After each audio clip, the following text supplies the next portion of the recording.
আসসালামু আলাইকুম রহমতুল্লাহি ওয়া বারাকাতুহু। প্রিয় বন্ধুগণ, ঘুমানোর আগে আমরা সবাই মোবাইল দেখি, নানা চিন্তা করি, কিন্তু মাত্র কয়েক মিনিটের কিছু সুন্নাহ আমল আমাদের রাতকে আল্লাহর স্মরণে শুরু ও শেষ করার সুযোগ করে দেয়। আপনি যদি আজ রাতে ঘুমানোর আগে এই আমলগুলো করেন তাহলে ভিডিওটি শেষ পর্যন্ত দেখুন, কারণ শেষের আমলটি রাসূল সাল্লাল্লাহু আলাইহি সাল্লাম নিজে শিখিয়েছেন। আর মনে রাখবেন, এগুলো কোনো কুসংস্কার নয়, এগুলোর ভিত্তি রয়েছে সহিহ হাদিসে। তাই ভিডিওটি শেষ পর্যন্ত দেখুন। প্রথম আমল, ঘুমানোর আগে পড়ুন সূরা ইখলাস, সূরা ফালাক ও সূরা নাস। হযরত আয়েশা সিদ্দিকা রাদিয়াল্লাহু তাআলা আনহা থেকে বর্ণিত, রাসূল সাল্লাল্লাহু আলাইহি ওয়াসাল্লাম প্রতি রাতে বিছানায় যাওয়ার সময় দুই হাত একত্র করে তাতে হালকা ফু দিতেন। এরপর সূরা ইখলাস, ফালাক ও নাস পড়তেন এবং শরীরের যতটুকু সম্ভব হাত বুলিয়ে দিতেন। তিনি এটি 3 বার করতেন।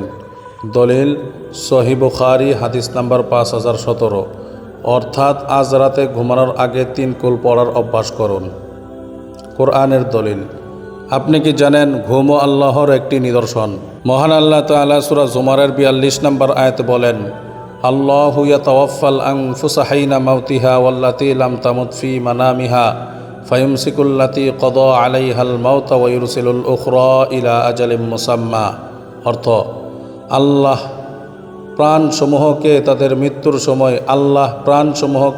মৃত্যুর সময় কবজ করেন এবং যারা মারা যায়নি তাদের নিদ্রার সময়ও। অতঃপর যার মৃত্যু নির্ধারণ করেছেন তাকে রেখে দেন এবং অন্যদের নির্দিষ্ট সময় পর্যন্ত ছেড়ে দেন। তাই ঘুমানোর আগে আল্লাহকে স্মরণ করা একজন মুমিনের জন্য অত্যন্ত সুন্দর অভ্যাস। যদি আর রূহ আল্লাহ পাক রব্বুল আলামিন ফিরত না দেন। ওযু ও ডান কাতে শোয়া। আরেকটি গুরুত্বপূর্ণ সুন্নাহ হলো ঘুমানোর আগে নামাজের মতো ওযু করে ডান কাতে শোয়া। রাসূল সাল্লাল্লাহু আলাইহি ওয়াসাল্লাম আল বারা ইবনু আজিব রাদিয়াল্লাহু তাআলা আনহুকে বলেছেন, ইদা আতাইতা মাদজাআকা ফাতাওয়াদ্দা উযুআকা লিস-সালাতি থুম্মা ইত্তাজি' আলা শিক্কিকাল আইমানি। অর্থ, তুমি যখন তোমার বিছানায় যাবে তখন নামাজের ওযুর মতো ওযু করবে, তারপর তোমার ডান কাতে শুবে। সহিহ বুখারী 247 নম্বর হাদিস। তাই সম্ভব হলে ঘুমানোর আগে ওযু করে ডান কাতে শোয়ার চেষ্টা করুন।